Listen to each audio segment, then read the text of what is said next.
महेश्वरा, गुरु साक्षात् परब्रह्म तस्मै श्री गुरुवे नमः।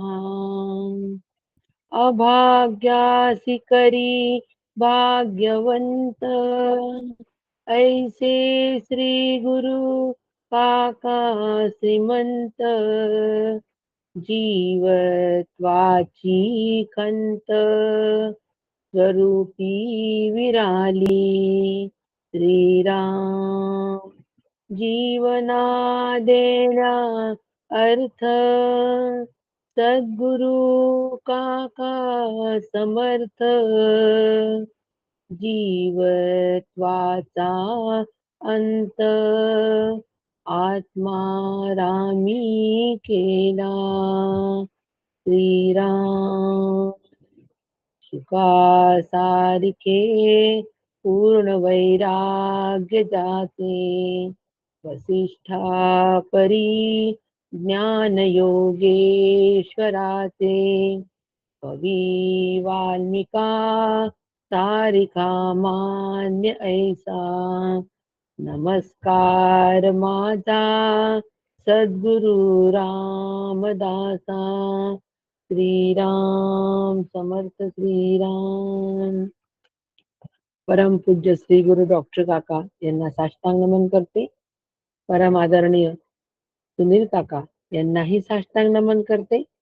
आणि श्रोते, आपण जगदीशांची मूर्ती आहात, माझे प्रेरणास्थान आहात, म्हणून आपणाला पण मी साष्टांग नमन करते। श्रोते, आपण जगदीश मूर्ती, श्रवणे बैसावे एकांती, स्थिर होईल माझी मती, आपणा कृपा प्रसादे।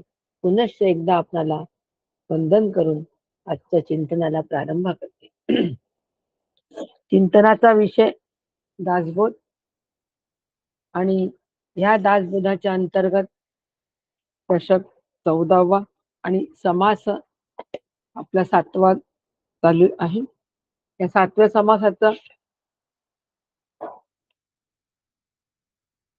समासाचं नाम आहे युग धर्म निरूपण। दशक 14वा अखंड ध्यान नाम, अखंड ध्यान नाम, आणि या अंतर्गत समास 7वा युग धर्म निरूपण। तर युग धर्म निरूपण म्हणजे काय, आपण मागच्या वर्गामध्ये बघितलं की 4 युग होऊन गेले आणि आता सध्या कलियुग आहे। तर ह्या कलियुगामध्ये, या कलियुगाचा काय धर्म आहे, काय पद्धतीने कलियुग आहे, कलियुगामध्ये नेमकं कशाला महत्व दिलंय, या सगळ्या उहापोह आपण मागच्या वर्गामध्ये बघितला की कलियुगामध्ये सगळ्यात महत्वाचा जो कोणता आश्रम असेल तर तो गृहस्थाश्रम आहे। 4 आश्रम माहिती आहे सगळ्यांना। तिन्ही युगामध्ये, त्रेता, द्वापार, सत्ययुगामध्ये 4 आश्रम व्यवस्था जी आपली ऋषी मुनींनी केलेली आहे, त्या आश्रम व्यवस्थेप्रमाणे सगळं समाज जीवन सुरळीत चाललं होतं आणि आश्रम पण तंतोतंत आश्रमांचं पालन होत होतं। परंतु कलियुगामध्ये मात्र त्या आश्रम व्यवस्था मोडकळीस आली आणि फक्त त्यातला चिरंजीव आश्रम असा जो राहिला तो म्हणजे गृहस्थाश्रम। आता आपण म्हणू की ताई, आपण चिरंजीव त्याला का म्हणतो, त्या गृहस्थाश्रमाला चिरंजीव का म्हटलं, कारण आमचा गृहस्थाश्रम हा कधीच संपत नाही। आमचा गृहस्थाश्रम कधीच संपत नाही। जन्म जातो पण गृहस्थाश्रमातून आम्ही कधी बाहेरच येत नाही। आता प्रत्यक्ष कृतीमध्ये आम्ही आश्रम न आणता आचरणामध्ये आश्रम व्यवस्था असावी। प्रत्यक्ष मध्ये न करता आम्ही आमच्या आचरणामध्ये ती आश्रम व्यवस्था असावी, एवढं तर नक्की। आमच्या विचारांमध्ये ती आश्रम व्यवस्था असावी। ज्या वेळेला आम्ही आमच्या विचारांमध्ये ती आश्रम व्यवस्था ठेवू, त्यावेळेला आचरणात ती तशी येणार आहे। आम्ही ब्रह्मचारी आश्रमामध्ये असतो, विद्या ग्रहण करत असतो, त्यावेळेला विद्यार्थ्याला त्याचा नक्की त्या आश्रमाचा महत्व आम्हाला सांगायलाच पाहिजे। आज आपण बघतोय विद्यार्थी कोणत्या दिशेने चाललाय, काय पद्धतीने विद्यार्थी विचार करतोय, सगळं विध्वंसक पद्धतीने विद्यार्थी हा विचार करतोय, विद्येकडे अगदी दुर्लक्ष करतोय. आणि विद्येकडे दुर्लक्ष करून बाकीच्या गोष्टींकडे सगळं त्यांचं फार लक्ष आहे. आणि म्हणूनच ते विद्या प्रवीण होत नाही. विद्यार्थी विद्या प्रवीण होत नाही, म्हणजे घेत असलेल्या विद्येमध्ये त्याने प्रावीण्य ते मिळवतच नाही. फार थोडे विद्यार्थी असतात की जे विद्येसाठी कष्ट करतात, विद्येसाठी त्याग करतात. विद्येसाठी त्याग करणं हे ब्रह्मचारी आश्रमाचं फार मोठं वैशिष्ट्य आहे. त्यावेळेला ब्रह्मचारी आश्रमामध्ये कुटुंबाचा त्याग करायचा आणि कुटुंबाचा त्याग करून फक्त गुरूंच्याच आश्रमामध्ये राहून फक्त विद्या एवढंच ग्रहण करायचं आणि त्या गुरुकुलामध्ये राहून गुरूंच्या घरची कामं करायची, म्हणजे मेहनत पण करायची. मेहनत करून विद्या मिळवणं आणि फक्त विद्याच हा उद्देश असणं आणि ब्रह्मचारी आश्रमाचं वैशिष्ट्य आहे. आज आपला विद्यार्थी बघा काय करतोय ते. विद्या ग्रहण करण्याचं सोडून बाकी सगळे उद्योग करतोय. राजकारण करतो, समाजकारण करतो, नाही ते उद्योग करतो. फार वाईट वाटतं. विद्यार्थ्यांचा घोळका ज्यावेळेला कुठेतरी असा उभा असतो आणि आचट बोलत असतात, फार वाईट वाटतं. आणि म्हणूनच आश्रम व्यवस्था ही आम्हाला आमच्या विचारात ठेवावी लागेल. तेव्हा ती आमच्या आचरणामध्ये येईल. प्रत्यक्ष कृती करण्याची आवश्यकता नसते. ब्रह्मचारी आश्रमातून गृहस्थाश्रमातून वानप्रस्थाश्रमामध्ये आम्हाला जाणं फार गरजेचं आहे. एक विशिष्ट काळ गृहस्थाश्रमामध्ये आम्ही घालवल्यानंतर ठरवून ठेवायचं. आखीव रेखीव असं आम्ही प्रपंचाचं नियोजन करायचं आणि ठरवायचं, की वयाच्या एवढ्या वर्षानंतर मी मात्र प्रपंच माझा कर्तव्य पूर्ण झालेली असेल आणि त्यावेळेला मी प्रपंचापासून अनासक्त थोडा बाजूला होईल. म्हणजे कुठे जाऊन राहायची आवश्यकता नाही. घरातच राहून अनासक्त वृत्तीने प्रपंचामध्ये राहणं. हा झाला वानप्रस्थाश्रम. आणि मग एक विशिष्ट वय झाल्यानंतर संन्यस्त वृत्तीने राहायचं. म्हणजे आता मात्र संपूर्णपणे प्रपंचामधून माझं लक्ष निघालेलं असलं पाहिजे. विवेके अंतरी तुटला, वैराग्य संसारी तुटला, अंतर्बाह्य मोकळा झाला, निसंग योगी. अंतर्बाह्य म्हणजे आतून पण आणि बाहेरून पण, म्हणजे कृतीनी पण आणि मनानी पण, शरीरानी पण आणि मनानी पण मोकळ होणं, निसंग योगी. त्याला संन्यास आश्रम असं म्हणतात. आणि असे चारही आश्रमांचा सुंदर मेळ आम्हाला घालता येतो. आज सुद्धा, आजच्या या कलियुगात सुद्धा या आश्रमाचा मेळ. म्हणून आश्रम ही विचारात असावे, आश्रम ही आमची वृत्ती असावी. खूप महत्वाचं आहे हो. आश्रम ही जेव्हा वृत्ती होईल आमची, ब्रह्मचार्य आश्रमाची वृत्ती, मग कुठेही असा आम्ही ती वृत्ती, त्या वृत्तीने जर आम्ही राहत असू तर त्या आश्रमाचं पालन आमचं तंतोतंत होईलच. आणि म्हणून या सगळ्यांचं मूळ कोणतं असेल तर गृहस्थाश्रम सांगितलेला आहे. कठोपनिषदाचं आपण सगळे श्रवण करतो आहे. त्या कठोपनिषदांमध्ये फार सुंदर रीतीने आख्यायिका सांगितलेली आहे. नचिकेताची एक आख्यायिका आहे आणि नचिकेताची आख्यायिका सांगता सांगता आम्हाला श्रुती माऊलींनी संपूर्ण गृहस्थाश्रमाचे धर्म शिकवले आहेत हो. काय पद्धतीने गृहस्थाश्रम झाला पाहिजे, दान कसं करायचं, त्याच्यानंतर वडीलधाऱ्या माणसाच्या आज्ञा कशा पाळायच्या, कर्तव्याचं पालन कसं करायचं, दानासंबंधीचे विचार, वडीलधाऱ्या माणसाच्या कर्तव्याचं आज्ञेचं पालन, त्यानंतर अतिथी देवो भव, अतिथीचं स्वागत, काय पद्धतीने गृहस्थाश्रमाचे सगळे नियम आम्हाला त्या आख्यायिकेमध्ये दिले. रोज आपण ऐकतोय, अगदी सुनील काकांकडून रोज ऐकतोय. अधिकारवाणीतून ते संस्कार आमच्या अंतःकरणावर होतात आहेत. अतिथी, अतिथी देव. एकच उदाहरण देते मी फक्त गृहस्थाश्रमाचं. अतिथी देवो भव. अतिथी म्हणजे, तिथी म्हणजे तारीख, वार. पूर्वीच्या काळी तारीख वगैरे असं म्हणत नव्हते. तिथी म्हणायचे. तिथीने सगळे व्यवहार चालायचे. मग तिथीवर न कळता जो येतो तो अतिथी. म्हणजे नाही. तिथी म्हणजे तिथीवर जो येत नाही तो अतिथी. आता ज्यावेळेला न कळवून आमच्याकडे पाहुणे येतात, अवचित पाहुणे येतात, त्यावेळेला ते येणारा पाहुणा हा भगवंत आहे असं समजून आम्ही त्याच्याशी व्यवहार करायचा. तेव्हा त्याला अतिथी देवो भव असं म्हणतात. आता आहे कलियुग. आता कलियुगामध्ये गृहस्थाश्रमामध्ये अतिथी देवो भव फार कमी राहिलं हो. शहरासारख्या ठिकाणी मुंबई, पुणे, मुंबईसारख्या ठिकाणी तर कळवून कळवल्याशिवाय जाणं मुश्किल असतं. पण लांब-लांब घरं असतात. एकदम गेलं आणि घरी नसले आणि व्यस्तता असली तर मग म्हणून शहरामध्ये अतिथी देवो भव म्हणजेच कलियुगामध्ये अतिथी देवो भव ह्या न्यायाने राहणं अतिशय कठीण झालेलं आहे, असं आम्हाला वाटतं. पण आता आमच्याकडे पाहुणा आला. आल्यानंतर आम्ही त्याला खोटं-खोटं हसतो आणि आतमध्ये जाऊन काय म्हणतो, "आत्ताच यायला पाहिजे होतं का? कळवून आला असतं तर जमत नव्हतं का?" मग आता अतिथी देवो भव ही वृत्ती आमची नाही. आणि गृहस्थाश्रम आम्हाला शिकवतो, की अतिथी देवो भव.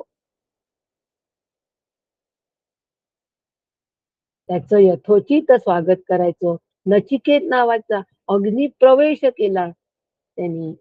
नचिकेत आला 3 दिवस तिथे राहिला आणि 3 दिवस राहून अन्न-पाणी न घेता त्या ठिकाणी थांबला. घरामध्ये वडीलधारे माणसं नसताना, घरातला मुख्य माणूस नसताना तिथे अन्न-पाणी सेवन करायचं नाही, ही एक पद्धत आहे. आमच्या गृहस्थाश्रमाची पद्धत आहे. पूर्वीच्या काळी ज्या घरात सासू-सासरे गावाला गेले असायचे, तिथे त्या मुलीचे आई-वडील किंवा माहेरचे माणसं यायचे नाही. की नाही, तुझ्या सासू-सासरे घरात नाहीये, मोठे माणसं घरात नाही, आम्ही तुझ्याकडे येणार नाही. आता आता असं होतं का? आता तर मुलीचे आई-वडील एकटे असतात. ते गेले की मुलाचे आई-वडील असतात.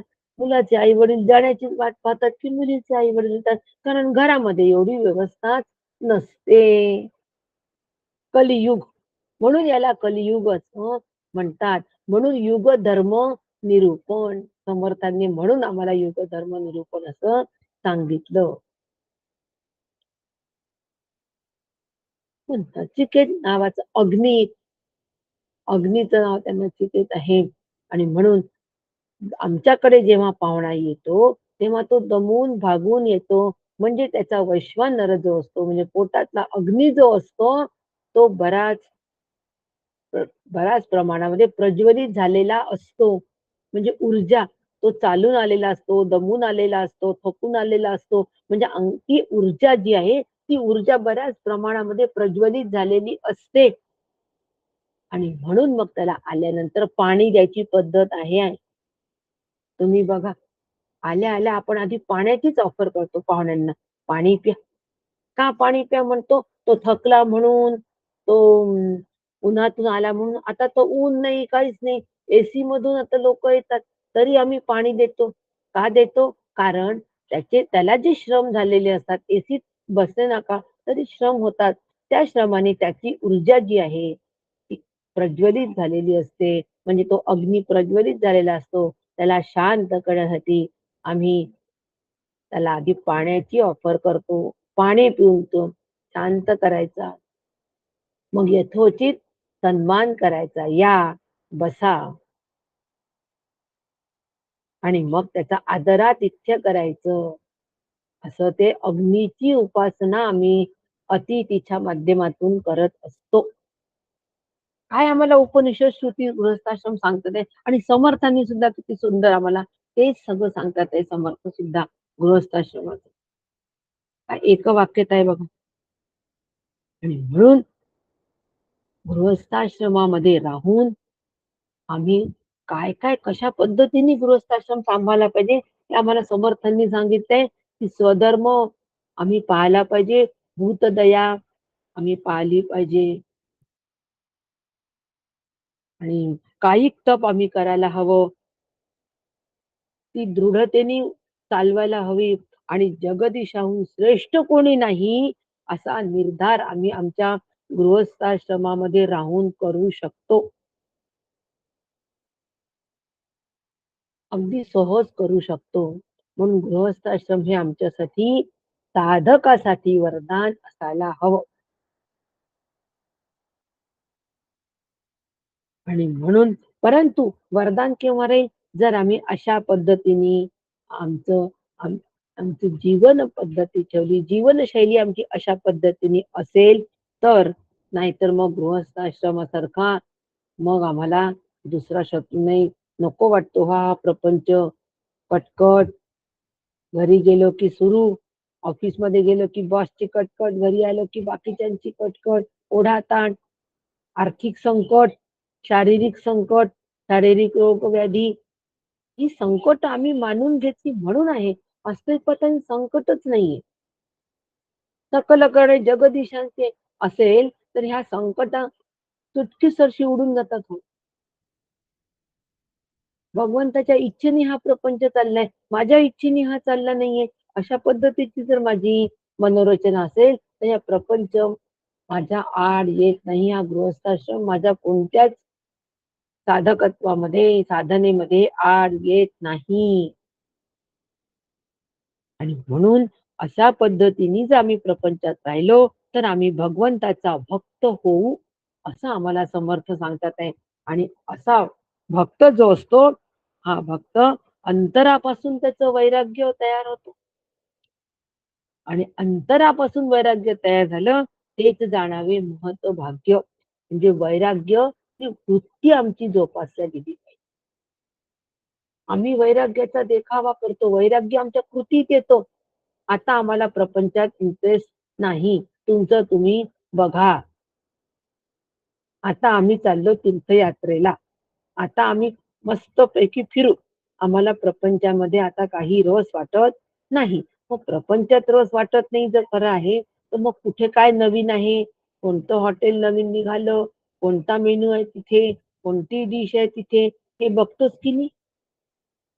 याचा अर्थ आम्ही आमची वैराग्य ही वृत्ती तयार झाली आहे का? अजिबात नाही. आम्हाला प्रपंच मृत्तिके समान वाटतोय का? अजिबात नाही. फक्त आम्हाला आमचं घराचा तिटकारा आलेला आहे. त्याच वातावरण ते नको वाटतं एवढंच फक्त. आणि याला वैराग्य म्हणत नाही. वैराग्य हे वृत्तीचं असावं. अंतःकरण वृत्तीचं वैराग्य असावं. अंतःकरणाला वैराग्य आलेलं असावं. त्या मनाने आता विषयाकडे धावच घेत नाही होते मन. मना तिथे धाव घेई राही विठ्ठलाचे पायी. विठ्ठलाच्याच पायी आता ते मन धाव घेत आहे. आता नाहीच जात ते विषयाकडे, प्रपंचामधल्या विषयाकडे जात नाही ते. ओढच नाही त्या मनाला. मनाला आता सगळी ओढ विठुरायाच्या चरणाची आहे, श्री गुरु चरणाची आहे. वृत्तीचं वैराग्य. बुद्धी निर्णयच करते, निश्चय केला बुद्धीने की आता विठ्ठलाशिवाय अन्य बाकी सगळा पसारा वाऊगा आहे, फक्त विठ्ठलच सत्य आहे. याला म्हणतात वृत्तीचं वैराग्य. एक विठ्ठलची खरा अवघा तो पसारा वाऊगाची. वृत्तीचं वैराग्य, बुद्धीचं वैराग्य, बुद्धिवृत्ती जी आहे ती बुद्धिवृत्तीला आता ती बुद्धिवृत्ती तिला काही नवीन ज्ञानाची ओढ नसते की आता कुठे अमेरिकेत काय सुरू आहे बघू दे, काय नवीन शोध लागला, कोणतं नवीन घटना तयार झाली. अशा पद्धतीचं जे आमची चौकस बुद्धी असते, चौफेर बुद्धी असते, व्यवहार करण्यापुरती ती चौकस चौफेर असावी, पण तिला एक प्रकारची नवीन नवीन ज्ञान पिपासा जी असते, ती ज्ञान पिपासा सगळी संपलेली असते आणि ज्ञानरूपतेकडे तिची ओढ असते. वृत्तीचं वैराग्य. चित्त सुद्धा तुझे रूप चित्ती राहो. बस. आता ह्या चित्तामध्ये अनेक विषयांचा गोंधळ नसतो, अनेक विषयांचा कचरा नसतो. फक्त विठ्ठल, फक्त श्री गुरुच या चित्ताचा ठाव घेत असतात. फक्त श्री गुरुच या चित्ताचा ठाव घेत असतात. म्हणून पंढरीला पंढरीचा चोर जनाबाई म्हणते. काय केलं या चोरांनी, पंढरीच्या चोरांनी? माझं चित्तच चोरून नेलं हो. चित्त चोरून नेलं म्हणजे माझे चित्त आता त्याच्याशिवाय कोणाचाच विचार करत नाही. म्हणून जनाबाई म्हणते भक्तीची भाषा आहे हो, भक्ताची मिराजदारी आहे ही भक्ताची, की अरे तू माझं चित्त चोरून नेलंय, थांब आता मी तुला त्यात बांधून ठेवते प्रेमाने. वृत्तीचं वैराग्य. आणि आता ही अहम अहम असणारी वृत्ती आहे, ती आता अहम अहम करायलाच विसरली. वृत्तीचं वैराग्य. असं वैराग्य आम्हाला या गृहस्थाश्रमात राहूनच कमवता येतं आणि त्यासारखं दुसरं भाग्य नाही असं आम्हाला समर्थ म्हणतात. पण त्यासाठी आम्हाला वृत्तीच्या वैराग्यासाठी प्रयत्न करावे लागतील. अत्यंत सावधगिरीने राहावं लागेल आणि हे सहज शक्य होतं गृहस्थाश्रमात. आणि तेव्हा तो सुखकारकही होतो. तोपर्यंत तो होत नाही. जोपर्यंत अनासक्त वृत्तीने आम्ही प्रपंचात राहणार नाही, तोपर्यंत तो गृहस्थाश्रम सुखकारक होणार नाही. आणि उलट लोलुपता असेल तर तसे दुर्भाग्य नाही. लोलुपता म्हणजे लालच, लोभ. मग मात्र त्याच्याशिवाय आता आम्ही दुर्भाग्य आहो, अभागी आहो. म्हणून अभाग्यासी तरी भाग्यवंत. ऐसे श्री गुरु काका श्रीमंत. श्री गुरु करतात तो श्रीमंत साधक.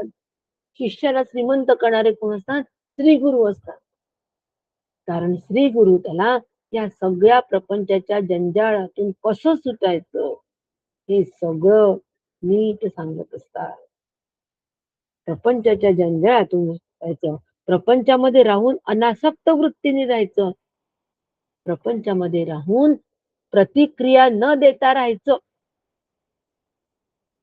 गृहस्थाश्रमाचं पालन करत असताना अनासक्त वृत्ती आणि प्रतिक्रिया न देता राहणं, या दोन गोष्टी जर आम्ही करू शकलो, जर साधता आल्या, तर आम्हाला गृहस्थाश्रम अजिबात आड येत नाही.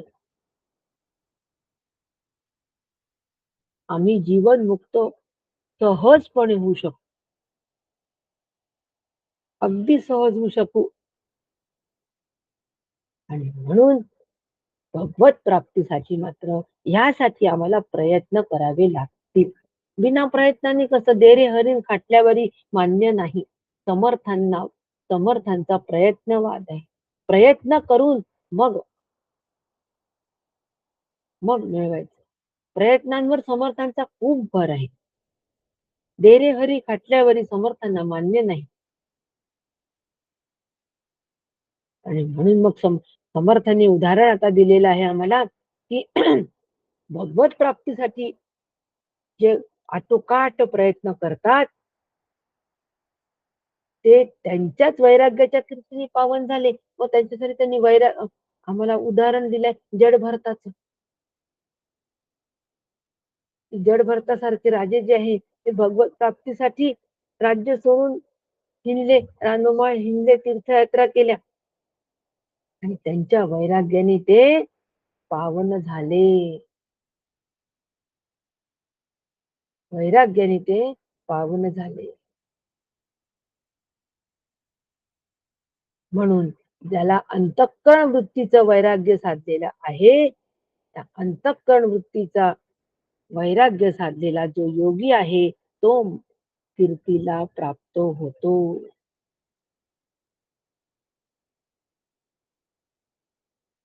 आणि म्हणून असा जो आहे त्याला योगेश्वर असं म्हणतात. ऐसा जो का योगेश्वर अंतरी प्रत्ययाचा विचार उकलू जाणे अंतर प्राणिमात्रांचे.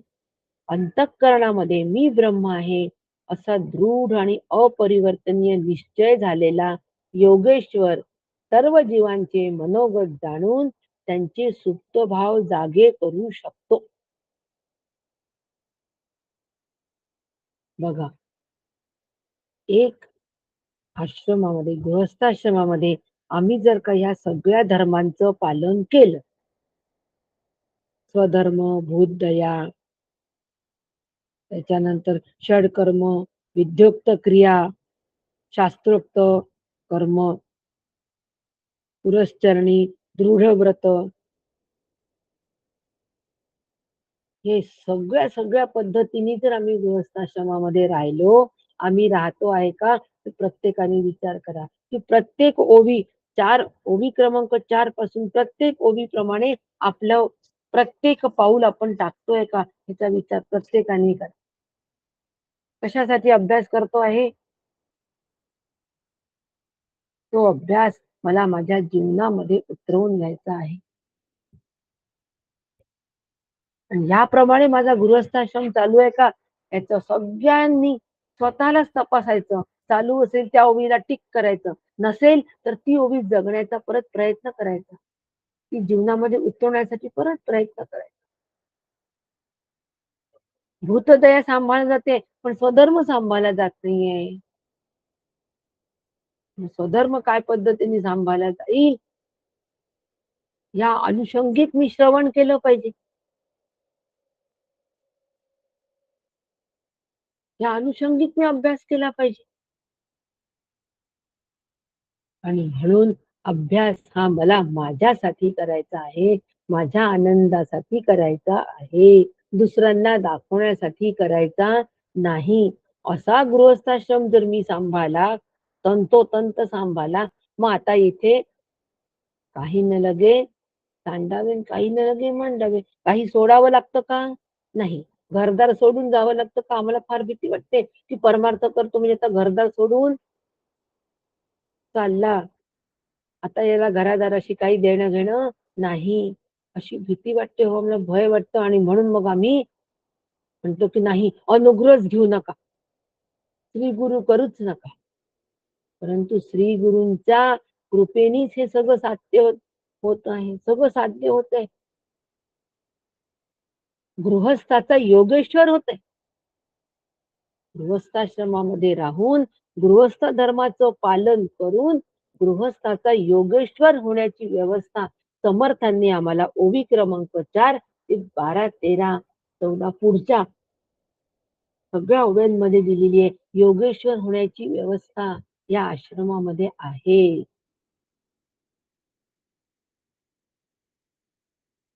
आणि म्हणून असा जो का योगेश्वर, मग कोणाला योगेश्वर म्हणावं? ज्यांनी त्याच्या अंतःकरणात दृढ निश्चय झालाय, अपरिवर्तनीय असा दृढ निश्चय झालेला आहे. मी ब्रह्म आहे असा दृढ आणि अपरिवर्तनीय निश्चय झालाय, तो कधीच बदलत नाही. आमचा परिवर्तनीय असतो. साधकाचा निश्चय हा परिवर्तनीय असतो. कसा परिवर्तनीय असतो? कारणाकारणाने हा निश्चय होतो. कारणाकारणाने कसा होतो? ज्यावेळेला आम्ही श्री गुरूंच्या संघात असतो, त्यावेळेला आमचा मी ब्रह्म आहे हा निश्चय असतो, टिकून असतो. पहा, आनंद टिकून असतो. शिवगडला असतो, गुरुगृही असतो, त्यावेळेला हा निर्णय टिकून असतो.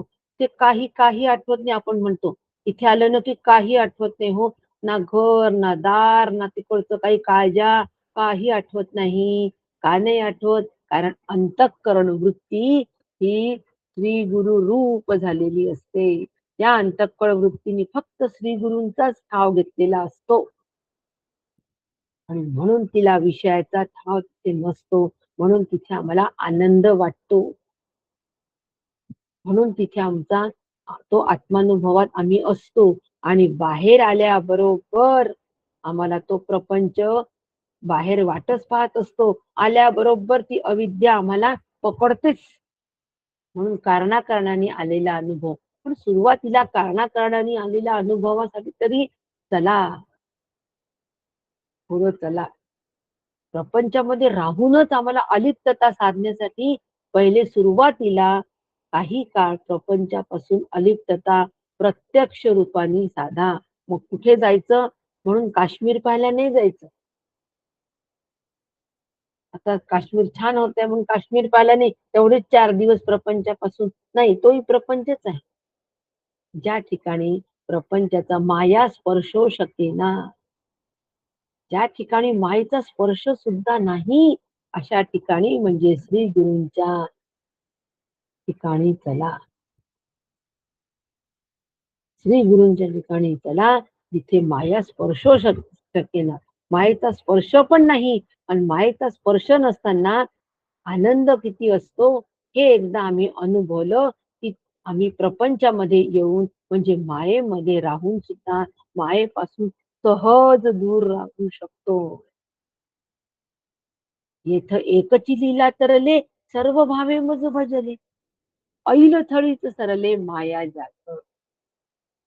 मायेमध्ये राहून जर भगवंताचंच सदैव भजन असेल, भगवंताचाच संग असेल, श्री गुरूंचाच संग असेल, सत्संगच असेल, तर ऐल थडीच सरले माया जात. म्हणून आमचा दृढ आणि अपरिवर्तनीय जो निश्चय असतो, तो ज्या वेळेला अंतःकरणाचा निश्चय होतो, त्यावेळेला तो योगेश्वर, त्याला योगेश्वर असं म्हटलंय. म्हणजे ईश्वराचा योग आला, योगेश्वर. तिथे योग झाला म्हणजे ऐक्य झालं. जीव ब्रह्म ऐक्य असलेल्याच ऐक्याला तो प्राप्त झाला. मग अशा वेळेला दुसऱ्या जीवांचं मनोगत पण तो जाणू शकतो. दुसऱ्या जीवांचं मनोगत जाणतो आणि त्यांच्यामध्ये सुप्त भाव जागे करू शकण्याचं सामर्थ्य त्यांच्या ठिकाणी येतो. सहनो भुनक्तो.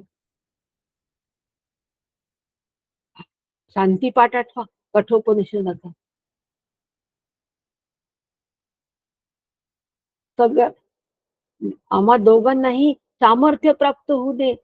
तेजस्वी नाम वदितमस्तु. आम्हाला तेजस्विता प्राप्त होऊ दे.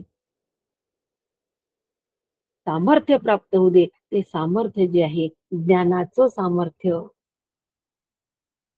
ज्ञानाची तेजस्विता, ज्ञानाचं सामर्थ्य आणि ज्ञानाची तेजस्विता ज्या वेळेला त्या ठिकाणी प्रगट होते,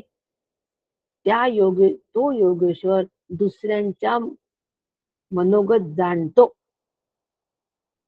मनोगत जाणतो म्हणजे त्याच्या मनात काय चाललंय हे नाही जाणत. मनात काय चाललंय आता, कोणाबद्दल विचार चाललाय हे नाही जाणत. पण तो जीव दुःखामध्ये निवडला आहे, तो दुःखातून बाहेर येऊ इच्छित आहे. इथे तो अडलेला आहे. हा जीव नेमका कुठे अडलेला आहे की त्याला दुःखातून बाहेर यायला अडचण जात आहे हे तो जाणतो आणि तिथून त्या जीवाला ते योगेश्वर हात देतात. ते श्री गुरु असतात. अधिकार जैसा करू उपदेश, याला म्हणतात जीवाचं मनोगत जाणणं आणि सुप्त भाव जागे करू शकतो. म्हणजे आतमध्ये जे सुप्त भाव असतात, कोणतं सुप्त भाव आतमध्ये जागृत आहे? मूळचं ब्रह्मरूप आहे. हा सुप्त असलेला भाव आहे, त्याला आपल्या तेजस्वी ज्ञानाच्या तेजाने ते जाग करू शकतात. निखारा असतो, निखाऱ्यावर राख असते सगळी साचलेली. मग त्याच्यावर आपण फुंकर घालतो, अशी फूक केली की ती राख सगळी उडून जाते आणि आतला निखारा धगधगतात दिसतो. श्री गुरु हेच काम करतात. आतमध्ये आमची सुप्त भाव आहे, पण त्याच्यावर अज्ञानाची राख आलेली आहे, अज्ञानाचं आवरण आलेलं आहे. पण तो आतला सुप्त भाव जो आहे, मी आनंदरूप आहे, मी सुखरूप आहे, हा भावावर ज्या अज्ञानाचं आवरण आलेलं आहे, ते अज्ञानाचं आवरण श्री गुरु आपल्या तेजस्वी ज्ञानाने, ज्ञानामधलं जे तेज तिथे प्रगटलं आहे, ज्ञानवन्ही प्रगटे, ज्ञानवन्ही प्रगटे, ज्ञानवन्ही ज्या वेळेला तिथे प्रगट होतो, ती तेजस्विता प्रगट होते, त्यांनी अज्ञानाचं आवरण दूर करणं सामर्थ्य फक्त श्री गुरूंच्या ठिकाणी आहे. आणि जे हे आवरण दूर करतात, जे हे आतलं मनोगत जाणतात, त्याला तेच श्री गुरु पदाला प्राप्त होतात. आता त्यांना हे श्री गुरुपद कसं आलं हो? एकदम असं कोणी बहाल केलं का? नाही. त्यांची वाटचाल ही अशा पद्धतीने झाली आहे. स्वधर्म, भूतदया, षडकर्म, विद्योक्त क्रिया, वागमाधुर्य, शास्त्रोक्त कर्म, शास्त्राप्रमाणे कर्म केले, शास्त्रोक्त कर्म, दृढव्रती, सकलकडे जगदीशांची ही वृत्ती, आणि अशा पद्धतीने ते भगवंताचे भक्त झाले, मग ते विरक्त झाले आणि मग संसार सोडून मुक्त झाले, योगेश्वर या पदवीला मग ते प्राप्त झाले. आता आमचा शांती मंत्र जो कठोपनिषदातला आहे, तो सहज शक्य आहे की नाही? श्री गुरूंबरोबर शांती मंत्र आहे हो कठोपनिषदामध्ये. काय भगवंत देणार नाही शांती मंत्र मधले सगळ्या काय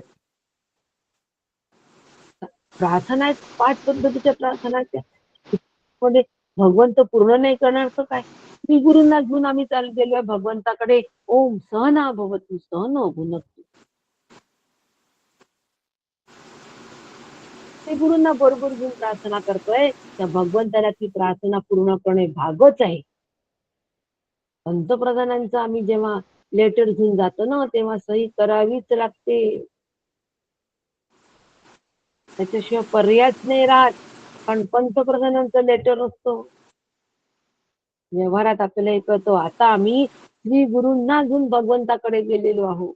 रोज शांती मंत्र म्हणताना अगदी डोळे बंद करून हीच कल्पना करायची की मी आणि माझे श्री गुरु माझ्या बरोबर आहे आणि आम्ही दोघं मिळून भगवंताची प्रार्थना करतो आहे. त्यासाठी योगेश्वर मला व्हायचं, माझी ऐशी वृत्ती उदासीन, मला मुक्त व्हायचं आहे, जीवनमुक्त मला व्हायचंय, म्हणून माझी वृत्ती कशी पाहिजे? उदासीन हवी. त्याही वरी विशेष आत्मज्ञान, विशेष आत्मज्ञान हवं. दर्शन मात्र समाधान पावती लोक. असे जे योगेश्वर असतात, असे जे ज्ञानी असतात, ते ज्ञानी वैराग्य संपन्न असतात, ब्रह्मविद्येमध्ये प्रवीण असतात. म्हणजे ब्रह्मविद्येत प्रवीण असतात म्हणजे ब्रह्मविद्येमध्ये सगळे बारकावे त्यांना माहीत असतात. ही ब्रह्मविद्या अंगामध्ये कशी मुरवायची, कशी जिरवायची, कशी पचवायची, ह्यात ते बारकाव्या सकट श्री गुरु आपल्या शिष्याला सांगत असतात. जे माझं आहे ते मी नाही, थोडा बारकावा व्हा. जे माझं आहे ते मी नाही. या ठिकाणी प्रत्येक माझ्याच्या वेळेला मी जागृत, म्हणजे मग मी त्यापेक्षा वेगळा आहे. माझा हात मी हात नाही, माझं मन मी मन नाही, मनोबुद्धी अहंकार चित्तानी नाहं. हे बारकावे कोण सांगतं? सगळे ब्रह्मविद्येमध्ये प्रवीण असलेला डॉक्टर असतात की स्पेशालिस्ट. कशाचे स्पेशालिस्ट हो? I specialist. डोळा एवढा, पण त्या एवढूशा डोळ्यामध्ये काय त्याच्यामध्ये बिघाड झालाय ते बरोबर सांगतात. आम्ही सांगू शकतो का? नाही, ते बरोबर सांगतात. कारण ते त्या विद्येत प्रवीण झालेले असतात. प्रावीण्य त्यांनी प्राप्त केलेलं असतो. काय करून? ज्ञान संपादन करून, अभ्यास करून, मेहनत करून, कष्ट करून. आपण त्यांना किती मान देतो. I specialist. आज आमच्या गावातले आय स्पेशलिस्ट फार तज्ञ आय स्पेशलिस्ट. एवढं त्यांचं मान सन्मान असतो. मग यांचा नसेल का जे ब्रह्मविद्येमध्ये प्रवीण आहेत, ते ब्रह्मज्ञ, त्यांच्या फक्त दर्शनाने लोकांना समाधान मिळतं. फक्त दर्शन झालं तरी समाधान मिळतं. कारण दर्शन होतंय क्षण. काय समाधान मिळतं दर्शन झाल्याबरोबर? त्याच्या मागचं लॉजिक असं आहे की दर्शन झाल्याबरोबर त्यांच्या दर्शनातून त्यांची ती प्रसन्न मुद्रा पाहिली की आम्ही पण एकदम प्रसन्न होतो. आमचं दुःख सुद्धा आम्ही तत्क्षण विसरलेलो असतो. आणि दुःख ज्या क्षणी विसरतो त्या क्षणी तिथे समाधान असतं. हे सायन्स आहे. सायन्स म्हटलं की काय, शास्त्र म्हटलं की नाही. ज्या वेळेला दुःखाचा विसर पडतो त्यावेळेला तिथे समाधान असतो. झोपेमध्ये दुःखाचा विसर पडतो. झोपेमध्ये सुख आहे की नाही?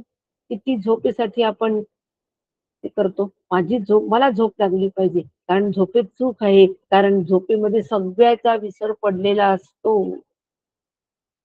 आणि अशा ब्रह्मज्ञाचं दर्शन होता क्षणीच आमच्या अंतःकरणात एकही वृत्ती राहत नाही. दुधाच्या समुद्रात गेलो तर आम्हाला दूधच दिसेल, दुसरं काही दिसेल नाही दिसणार. अगदी त्याप्रमाणे अशा आनंदाच्या समुद्रामध्ये आम्ही गेलो तर आम्हाला आनंदच दिसेल. आनंदाशिवाय काहीही दिसणार नाही. म्हणून त्यांच्या दर्शनाने फक्त समाधान मिळतो, दुसरं काहीही मिळत नाही. आणि आम्ही काहीही अपेक्षा करू नये. नाहीतर मग श्री गुरु घरी येतात, आता आमचा प्रपंच सुधरेल, आमच्या घराला पाय लागू द्या, आमचा प्रपंचामध्ये सुधारणा होईल, आमच्या मुलांना नोकरी लागेल. नाही, माझं समाधान टिकणारं राहील. कारण त्या स्मृती माझ्या अंतःकरणात मी जतन करून ठेवलंय की माझे श्रीगुरु माझ्या घरी आले, आनंदच माझ्या घरी आलेला, आनंदाचा सागर माझ्या घरी आलाय, ज्ञानाचा सागर माझ्याकडे आले. ही स्मृती सुद्धा आम्हाला आनंद रूपच करते. म्हणून श्री गुरूंना घरी बोलवायचं. म्हणून तुमचे पाय आमच्या घराला लागू द्या. प्रपंच दुरुस्त करण्यासाठी नाही, अंतःकरणाचं समाधान टिकवून ठेवण्यासाठी. मग नुसत्या स्मृतीने सुद्धा त्या समाधान मिळतं. म्हणून केवळ दर्शन आणि समाधान मिळतो. म्हणून बहुतांशी करी उपाये तो जनांच्या वाट्यानं ये, अखंड जयाचे हृदय भगवत रूप.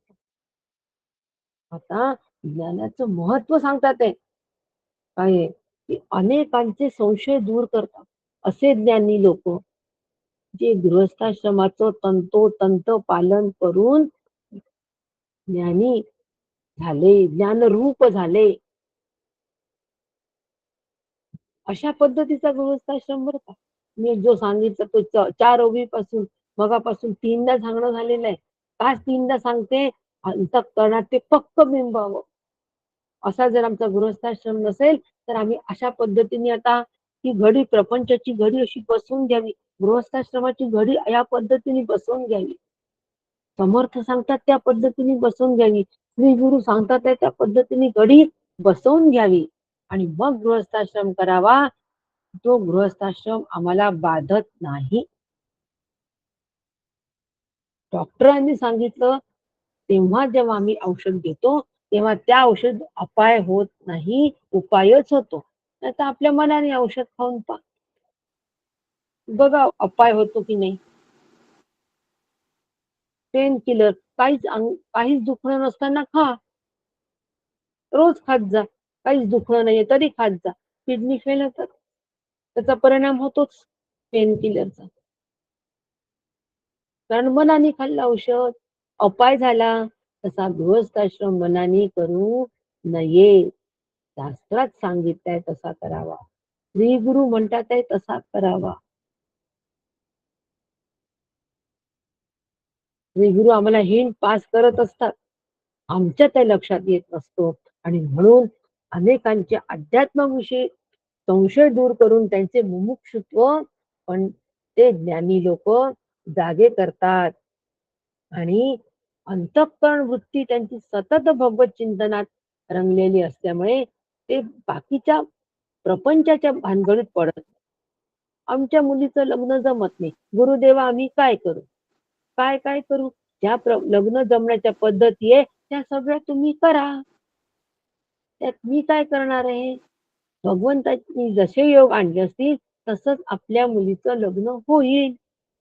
मी योग घडवून आणणार नाही, कारण मी फक्त जीवाशिवाचाच योग घडवून आणण्यासाठी आहे. संवाद गुरु शिष्यांचा, कलियुगातल्या गुरु शिष्यांचा संवाद. उपनिषदांमधल्या गुरु शिष्यांचा संवाद तर आपण रोज ऐकतोच आहे. गीतेमधला गुरु शिष्य संवाद ऐकतोच आहे. कलियुगामध्ये दासबोधामध्ये गुरु शिष्य संवाद आहे, आपण रोज ऐकतोच आहे, अभ्यास करतोच आहे या सगळ्याचा. कलियुगामधला गुरु शिष्य संवाद असा आमचा श्री गुरुंशी संवाद असतो. पण त्या उलाढालीमध्ये प्रपंचामध्ये श्री गुरु कधीही ढवळाढवळ करत नाही. कोणाचंही प्रारब्ध श्री गुरु बदलवून देत नाहीत. प्रारब्धाचे भोग तुला भोगायचेच आहे बाबा, त्यात मी ढवळाढवळ करणार नाही. हा, त्याच्यामध्ये प्रारब्ध भोगत असताना आनंदाने, समाधानाने, शांततेने कसं राहता येईल हे सांगण्याची कला ते आम्हाला शिकवतात आणि आमचं मुमुक्षुत्व जाग करतात. आणि म्हणून दुरून पाहणाऱ्याला, जनास दिसे हा दुष्चित्त, दुरून पाहणाऱ्या अज्ञानी जनांना त्यांचे कोठेच व कशातच लक्ष नाही असं वाटतं. आमच्या गुरूंचं ना प्रपंचात लक्षच नाही. आम्ही इतकं सांगतोय त्यांना की मुलाला नोकरी लागली पाहिजे, पण ते काही त्याच्याकडे लक्ष देत नाही. अहो ते त्याच्यासाठी नसतातच, त्याच्यासाठी ईश्वर आहे. सुख देवाला मागावे, दुःख देवाला सांगावे. दुःख देवाला सांगा, सुख देवाला मागा. श्री गुरूंकडे नका जाऊ मागायला. श्री गुरूंकडे सुखरूपता मागण्यासाठी जा. सुख आलंय, दुःख आलंय तरी श्री गुरूंकडे सुखरूपता मागा. शोक निवृत्ती मागा. शोक निवृत्तीचे उपाय सांगा गुरुदेवा.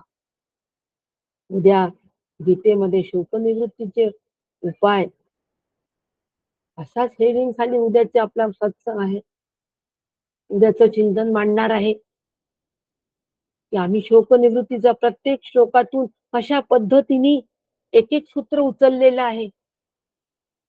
एवढं सूत्र फक्त लक्षात ठेवायचं की आमची शोक निवृत्ती त्या सूत्राच्या चिंतनाने, मननाने नक्कीच शोक निवृत्ती होईल, असा उद्याचा विषय. आणि म्हणून अत्यंत स्वरूपामध्ये सावधान असणारे ते योगेश्वर भगवत स्मरणामध्ये त्यांचं चित्त असतं. म्हणजे आता गृहस्थाश्रम आम्हाला इथपर्यंत घेऊन जातो हो, काय त्याचं पाहत नाही बघा, आहे की नाही. मग आता आम्ही टाकाऊ म्हणावा का? नको हा प्रपंच नाही, त्याच्यात राहण्याची कला आम्ही शिकलो पाहिजे. ती कला आज ह्याच्यात सगळी सांगितलेली आहे. आणि म्हणून या अशा मग ह्या ज्ञानी जे असतात त्यांना कधी उपास्य मूर्तीचा वेध असतात, तर कधी ते आत्मानुसंधानात असतात. विठ्ठलाचं कधी सगुण विठ्ठलाच्या भजनामध्ये ते तल्लीन असतात, तर कधी आत्मानुसंधानात असतात, तर कधी श्रवण मननामध्ये गुंतलेले असतात. आम्ही त्यांना सामान्य जन बघतो म्हणतो नेमकं काय करावं कळतच नाही. आज आमचे महाराज नुसते भजनच गुणगुणत होते. एवढे वेदांताचे गाडे अभ्यासक, वेदांत सांगणारे, वेदांताशिवाय काही न बोलणारे, आज मात्र सुंदरते ध्यान उभे विटेवरीच म्हणत होते हो, परपटावरी जोडून या. गडावर एकदा काही शिष्यांच्या मनामध्ये अशी शंका आली की काकांना काय गरज आहे समर्थांचं दर्शन घेण्याची, आणि काका दर्शन वगैरे काही घेत नाही, अशी शिष्याच्या मनामध्ये शंका आली. संध्याकाळी फिरता फिरता त्यांनी ती बोलून दाखवली 4 लोकांमध्ये. अहो काकांना काय गरज आहे दर्शन घ्यायची आणि ह्याला जायची. दुसऱ्या दिवशी ज्यावेळेला आम्ही सकाळी निघालो फिरायला, त्यावेळेला काका मंदिरामध्ये दर्शन घेत असताना दिसले. कधी उपास्य मूर्तीचा वेध असतो त्याला म्हणतात, तर कधी आत्मानुसंधानात असतात, तर कधी वेदांताच्या श्रवण मननामध्ये गुंतलेले दिसतात. एकदा काकांना भेटायला गेलो, काका दासबोध वाचत होते. काकांना म्हटलं काका तुम्हाला तर काहीच जरूर नाही हो दासबोध वाचायची, सगळं मोफत आहे, आचरणामध्ये आलेलं आहे. काका म्हणे तरी पण धूळ झटकावी लागते रे.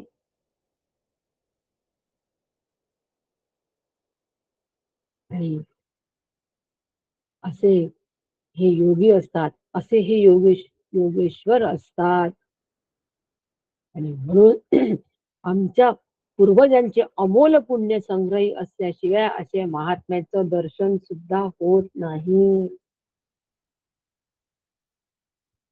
हो. पुण्य गाठी असेल तरच महात्म्यांचं दर्शन होतं, नाही तर अजिबात दर्शन होत नाही. अजिबात दर्शन होत नाही.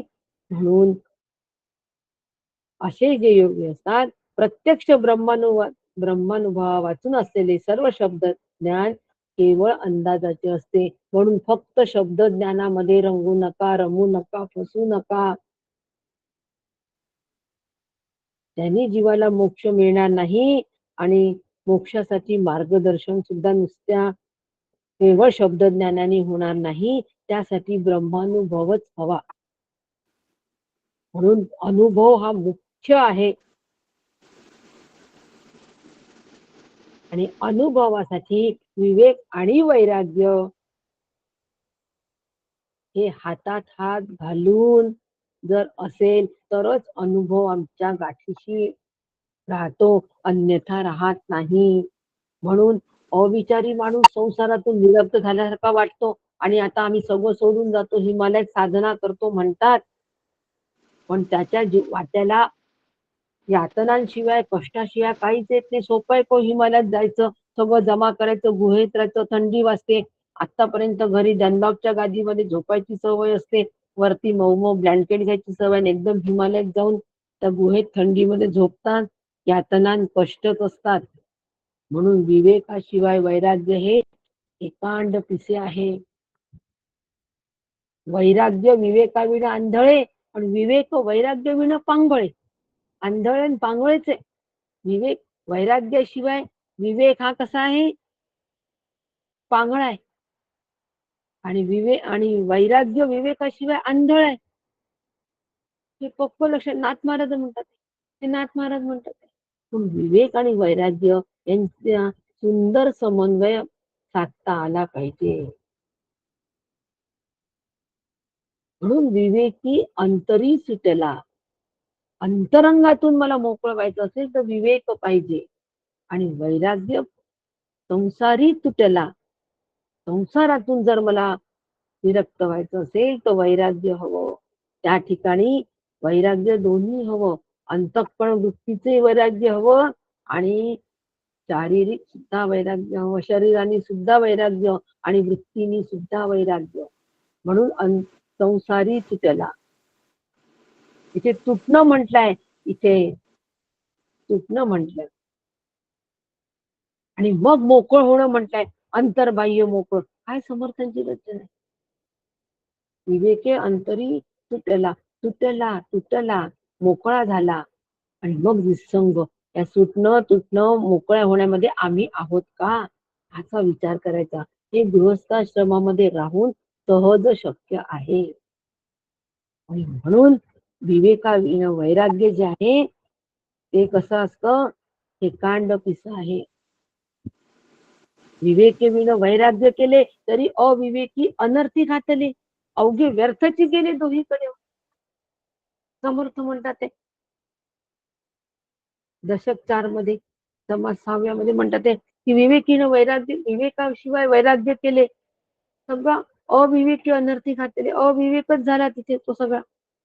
आणि सगळं व्यर्थ गेलं, निघून गेला परी अज्ञान, घर सोडून गेला, दाखवलं आता मी वैराग्य झालो, आता मला विरक्तता आली, मला वैराग्य आलं म्हणून, पण अज्ञान आहेच त्या ठिकाणी. त्यांचे संगती लागले जन, गुरु शिष्य दोघे समान अज्ञान रूपे.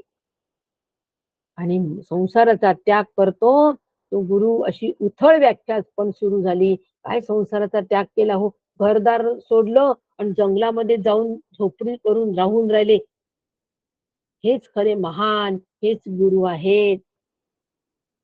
आणि तिथे राहून ध्यान कोणाचं, घर कसं चालत असेल, काय होत असेल घरी, ह्या सगळं तिथे जाऊन विचार असतील. आणि अशांच्या नादी सगळे लागतात ते मूर्ख असतात. म्हणून अभ्यास हवा, शास्त्राचा अभ्यास हवा. म्हणून सुरुवातीला सांगितलंय की शास्त्रोक्त पद्धतीने कर्म असावी, शास्त्राचा अभ्यास असावा. आहे की नाही महत्व. नाही तर कोणालाही आम्ही श्री गुरु म्हणून म्हणतो, गुरु म्हणतो, त्यांच्या नादी लागतो, त्या बुवाबाजीमध्ये फसतो. समर्थांना हे मान्य नाही. ज्यांनी संसाराचे मिथ्यत्व शास्त्र शुद्ध विचारांनी पटवून घेतले आहे, ज्याला वेदांत शास्त्राचे तत्वज्ञान पूर्ण आकलन झाले आहे, जो संसारातून अनासक्त झालेला आहे पण बाकीच्या जीवांचं सार्थक करायला प्रवृत्त झालेला आहे, तोच योगेश्वर आहे हो. आणि त्यांच्या संगतीमध्ये लोक मुक्त होतात. म्हणून आम्ही श्री गुरु जो ब्रह्मानंदी सदा डुल्लतू,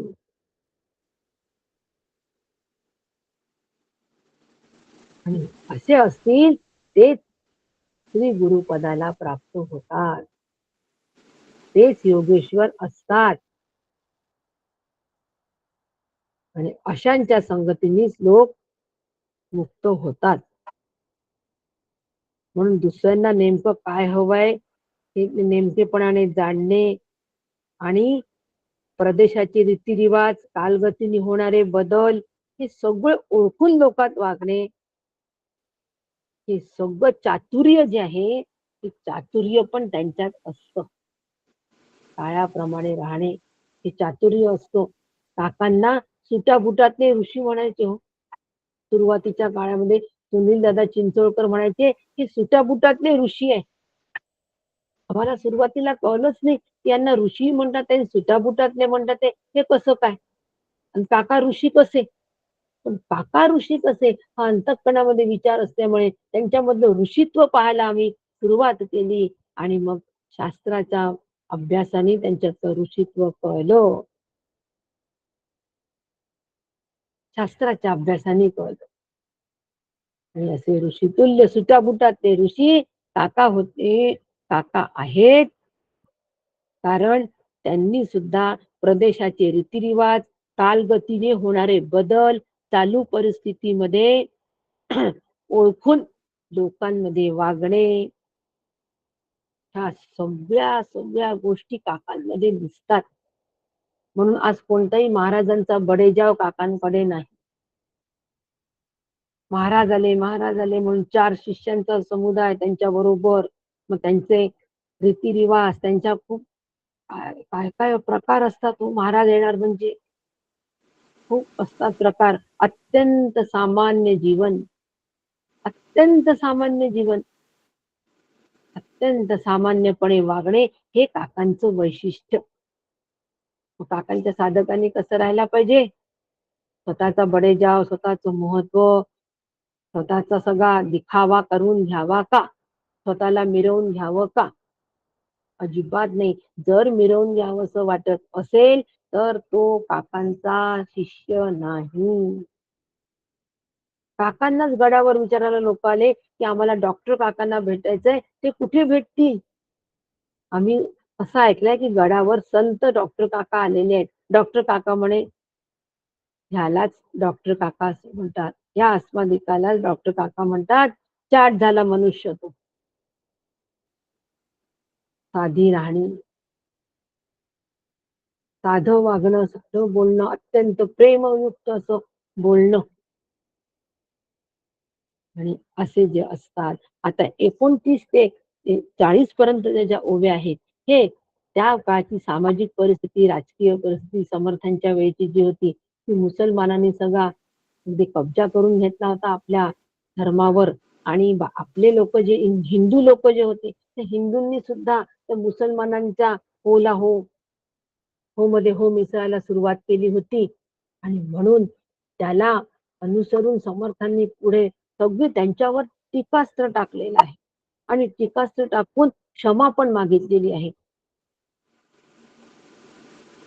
की एवढं जरी झालं तरी सुद्धा म्हणजे त्यांनी क्षमा केली पाहिजे असं शेवटची ओळ म्हटली, शेवटच्या ओळीत म्हटलं. कारण त्यावेळेचा मुसलमानांचा अतिशय वाढता प्रभाव होता, मुस्लिम धर्माचा वाढता प्रभाव. त्या वाढत्या प्रभावामध्ये आमचे जे धर्म कार्य करणारे तो समाज होता, एक विशिष्ट वर्ग होता, धर्म कार्यामध्ये प्रवीण असणारा विशिष्ट वर्ग जो होता, तो विशिष्ट वर्ग त्यांच्या दबावामध्ये आलेला होता, आणि आमच्या हिंदू धर्माचा ऱ्हास होत चालला होता.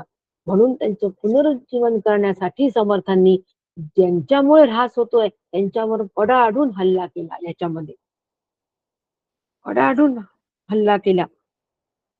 म्हणजे 32वी ओवी बघा, कित्येक ब्राह्मण मूर्खपणामुळे, लोभामुळे, स्वाभिमान शून्यतेमुळे दावल मलाकाच्या वाऱ्या करू लागले आणि पीरांची उपासना करण्यासाठी स्वेच्छेने मुसलमान बनले.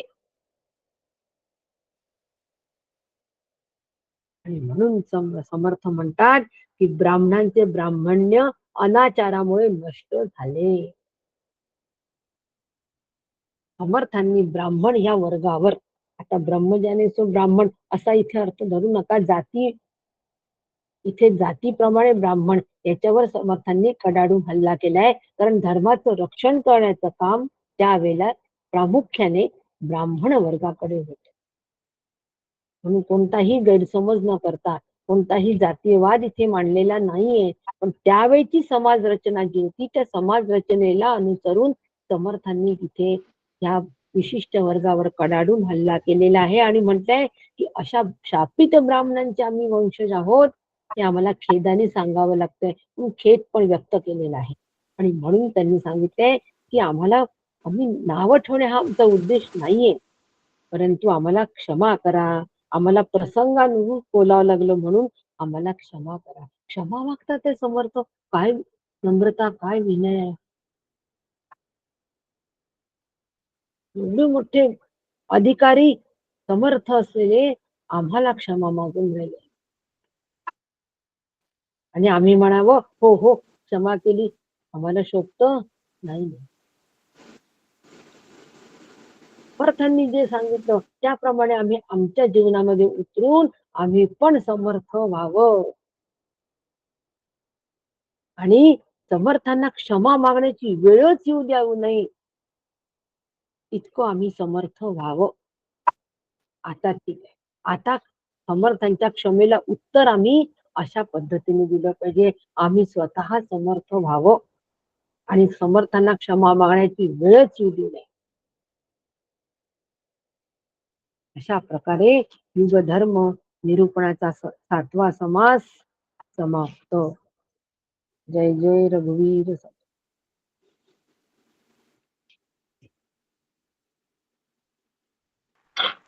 रामकृष्ण हरी शैलाताई. रामकृष्ण ताई. हा उर्मिला ताई, रामकृष्ण हरी.